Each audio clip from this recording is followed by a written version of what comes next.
కానీ మావిగాన్ అనేది అంటే ఇది సరికొత్త రాజకీయానికి జగన్మోహన్ రెడ్డి గారు తెరదీశారా, లేకపోతే 1,00,000 ఎకరాల భూసేకరణని అడ్డుకోవడానికి ఈ ప్రాంతం ఉంది కదా చెప్పినానంటే దానికి రీజను రైము అంటగట్టాల్సిన అవసరం, ఉద్దేశాలు అంటగట్టాల్సిన అవసరం లేదు.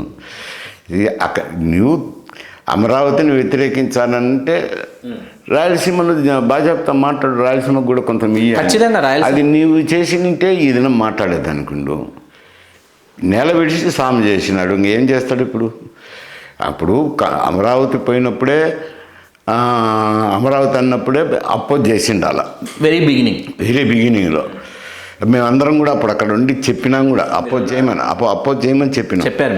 చెప్పితే అన్నాడు ఆడిపోయి నేనేం వ్యతిరేకించను, ఏడ ప్రభుత్వ భూములు ఉంటే ఆడ తీసుకోండి అని ఏదో అట్ట ఇట్ట అల్లికేసి వచ్చినాడు. ఇంకా మళ్ళీ అంతా ఇట్టే పాటలు పడుతున్నాడు, 3 రాజధానులు మావుగానులు, దానికి ఉద్దేశాలు లేవు ఏమి లేవు, ఊరికి మాట్లాడడమే అంతవరకే. మైసూరారెడ్డి గారు ఈవేళ 175 నియోజకవర్గాలు కాస్త 263 నియోజకవర్గాలు కాబోతోంది ఆంధ్రప్రదేశ్. ఒక్కసారిగా 88 నియోజకవర్గాలు పెరుగుతున్నాయి.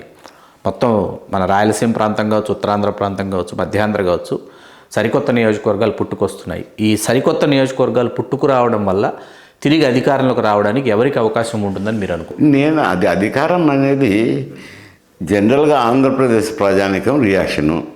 ఈ 163 నియోజకవర్గాలు ఉన్నాయంటే 263 అయినా అంతే ఉంటుంది. ప్రజల అభిష్టం మేరకు అవుతుంది.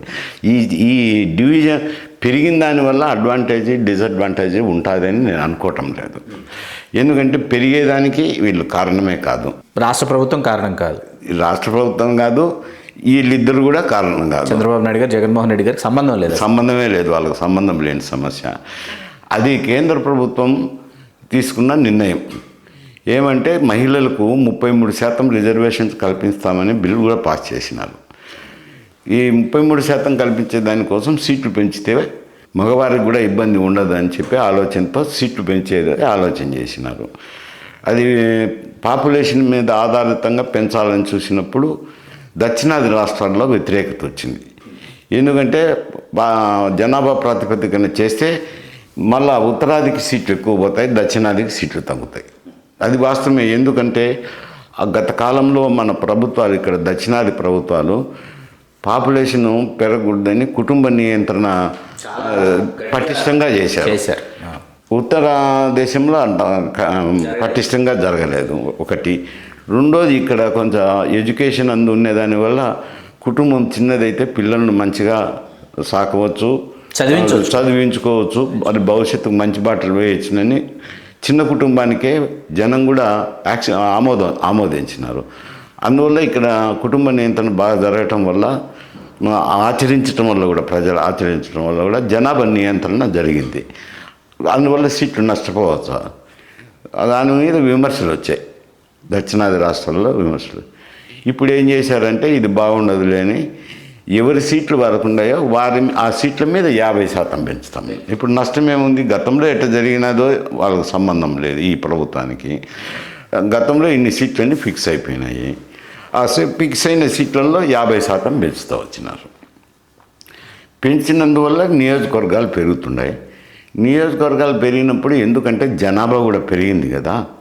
గతంలో ఎప్పుడు 78 ఆ ప్రాంతాల్లో చూసుకుంటే 1,10,000 ఓట్లుండే, ఇప్పుడు 2 లక్షలు 3 లక్షల ఓట్లు అవుతున్నాయి. ఇప్పుడు నియోజకవర్గాలు పెరిగితే మళ్ళీ 1,30,000 ఓట్లకే వస్తుంది. అది జనాభా పెరిగింది, సీట్లు పెరిగినాయి. అంతవరకు మనం ఆలోచన చేయాల్సిందే. కానీ ఇది ఒక పార్టీకి మేలు అవుతుందా, ఇంకొక పార్టీకి నష్టం జరుగుతుంది, వీళ్ళు ప్రమేయమే లేదు కదా, వీళ్ళకి సంబంధమే లేదు. ఆంధ్రప్రదేశ్ ప్రజానీకం ఎట్లా రియాక్ట్ అవుతారో అట్లే వస్తుంది రిజల్ట్. ఎందుకంటే మొన్న దాదాపు జగన్మోహన్ రెడ్డి గారికి ఒక మార్కు చూద్దామని అంటే సరే ఈయన కూడా ఒక మార్కు చూద్దామని చెప్పి 2019 ఎన్నికల్లో ఆయన పట్టం కట్టారు. దాదాపు 150 సీట్లు వచ్చినాయి. మళ్ళీ ఎందుకు ఆయన పరిపాలన పట్టణం ఇంకొక దాని పట్టణం నేను అది ఇప్పుడు విశ్లేషణ అప్రధానం కాబట్టి నేను నిన్న ఎలక్షన్లో ఏమైందంటే 11 సీట్లకే పరిమితం చేసినారు. కూటమి ప్రభుత్వానికి పట్టం కట్టినారు. సరే వీళ్ళ పరిపాలన ఆధారం చేసుకొని ప్రజలు ఎట్లా రియాక్ట్ అవుతారు తర్వాత విషయము, అది వేరే సబ్జెక్ట్, దీనికి సంబంధం లేదు. ఇది వీళ్ళకి ప్రమేయం లేకుండానే వచ్చింది. అంటే 263 పెరగటం వీళ్ళ ప్రమేయం లేకపోయినా 175 కాస్త 263 అవటం వల్ల కొత్త నాయకులు రావడానికి, కొత్త రక్తం రాజకీయాల్లోకి రావడానికి వస్తారు కదా, వచ్చేదానికి. దాని గురించి ఇప్పుడు మహిళలు అయితే 33 పెరుగుతారు కదా, 100% కొత్త నాయకత్వమే కదా.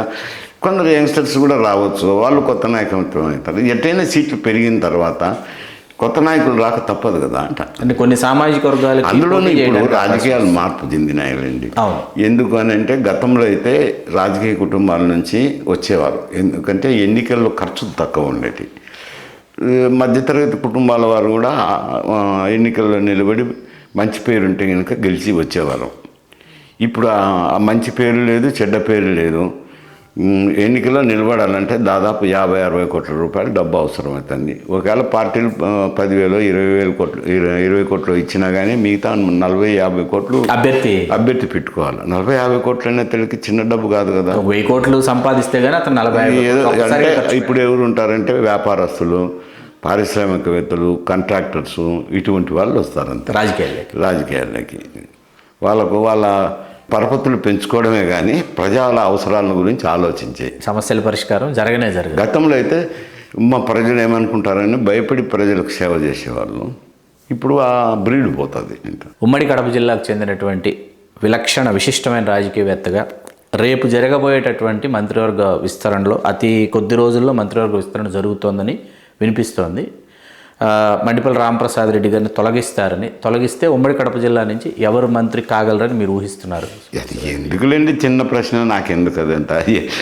ఇప్పుడు ముఖ్యమంత్రి అభిష్టము, ఆయన ఉన్న శాసనసభ్యుల్లో ఎవరినో ఒకరిని కడపకేం ప్రాతినిధ్యం లేకుండా చేయడు కదా.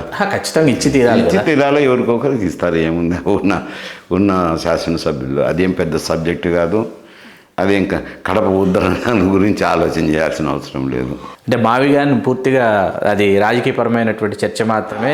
అదే ఆయన ఎందుకు పెట్టినాడా మావి గాని అని పేరు అయితే అది నామకరణం చేసినారు కానీ అర్థం పర్థం లేని వ్యవహారం అంట. నీవు ఇక్కడ ప్రాంతాల శ్రేయస్సు, ప్రభుత్వ నిధులు తక్కువ ఖర్చు అయ్యే రాజధానిని చూడాలా అంటే భూములు ఎక్కడైతే ఉన్నాయో అక్కడ పోతే మంచిది. కానీ ఇక్కడ రైతులు నేర్పించి 3 పంటలు పండే భూమిని తీసేసి ప్రజలకు ఆహారం లేకుండా చేసి రైతులను ఇబ్బంది పెట్టి ఎవరిని ఉద్ధరిస్తామని ఇక్కడ అమరావతి కథ. అక్కడ పోయింటే సులభంగా ఉండేది కదా అని అంటాం ఎవరమైనా కానీ. అద్భుతమైన వివరణ. పైగా మనకు కర్నూలు నుంచి అందులో అప్పుడు నార్త్ కోస్టల్ ఆంధ్ర నుంచి కూడా పెద్ద, ఎందుకంటే ఇక్కడికి అక్కడికి పెద్ద అమరావతికి 50 కిలోమీటర్లు 60 కిలోమీటర్ల తేడా, అంతే, పెద్ద డిస్టెన్స్ కూడా ఎక్కువ కాదు. అప్పుడు కర్నూలు నుంచి మనం భాషా ప్రయుక్త రాష్ట్రంగా ఆంధ్ర రాష్ట్రం కాస్త ఆంధ్రప్రదేశ్ అయిన తర్వాత హైదరాబాద్ను అసలు రాజధానిగా ఎంచుకోవడానికి గల కారణమే భూభాగం, విశాలమైన భూభాగం అన్న దృష్టిలో కదా. అప్పుడు విషయాలు వేరులేండి. హైదరాబాదు పెద్ద పట్టణం కాబట్టి అప్పుడు నేచురల్గా ఇక్కడికి వచ్చేసినారంతా.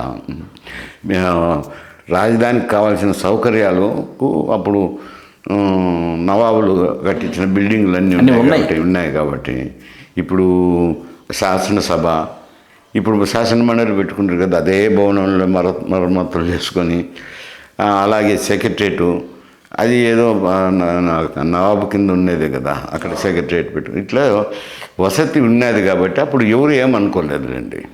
అవి విలక్షణ విశిష్ట రాజకీయవేత్త, ఆంధ్రప్రదేశ్ రాష్ట్ర మాజీ హోంశాఖ మాత్యులు, రాజ్యసభ మాజీ సభ్యులు డాక్టర్ ఎంవి మైసూరారెడ్డి గారు వారి అంతరంగ ఆవిష్కారం మన తెలుగు రాజ్యం ప్రేక్షకులకు తెలియజేశారు. మీ చిల్లగట్టు శ్రీకాంత్ కుమార్. చాలా సంతోషం.